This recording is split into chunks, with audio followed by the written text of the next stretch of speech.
শহীদ শরীফ ওসমান বিন হাদি হত্যা মামলার আসামিদের বন্দি প্রত্যর্পণ চুক্তি অনুযায়ী বাংলাদেশে ফেরত পাঠাতে ভারতের হাইকমিশনারকে অনুরোধ জানিয়েছেন স্বরাষ্ট্রমন্ত্রী সালাউদ্দিন আহমদ। সেই সঙ্গে শেখ হাসিনা সহ ভারতে অবস্থানরত সব চিহ্নিত পলাতক অপরাধীকে ফেরত পাঠানোর জন্য অনুরোধ করেন তিনি। সোমবার 10 আগস্ট সচিবালয়ে স্বরাষ্ট্র মন্ত্রণালয়ে বাংলাদেশে নিযুক্ত ভারতের হাইকমিশনার দীনেশ ত্রিবেদীর সঙ্গে সৌজন্য সাক্ষাৎকালে স্বরাষ্ট্রমন্ত্রী এই অনুরোধ করেন। লিলি আল্ট্রাসফট সিরাম জেল, যা গভীর থেকে স্কিনে দেয় 3 গুণ সিরাম হাইড্রেশন। সিরাম জেল হাইড্রেশনে ব্রাইট থাকো সব সিজনে। এ সময় হাইকমিশনার ভারতের পক্ষ থেকে আইনগত পরীক্ষা নিরীক্ষা করে এ বিষয়ে সিদ্ধান্ত নেওয়া হবে বলে জানান।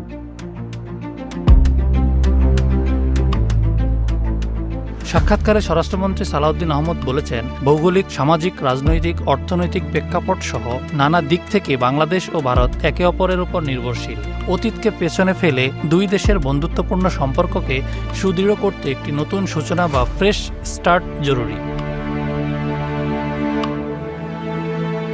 দুই দেশের মতপার্থক্য বা ইস্যু নিয়ে স্বরাষ্ট্রমন্ত্রী বলেন, দুই দেশের মধ্যে কিছু বিষয়ে মতপার্থক্য বা ইস্যু রয়েছে, যেগুলো পারস্পরিক সহযোগিতা ও আলাপ আলোচনার মাধ্যমে সমাধান করা সম্ভব।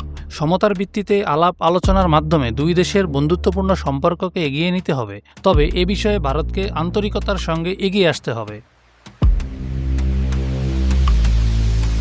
এ সময় ভারতের হাইকমিশনার দ্বিপক্ষীয় সম্পর্ক এগিয়ে নিয়ে যাওয়ার প্রত্যয় ব্যক্ত করে বলেন, আমরা কেবল ভৌগোলিক সীমানা ভাগাভাগি করি না, আমরা সমৃদ্ধির স্বপ্নও ভাগাভাগি করি।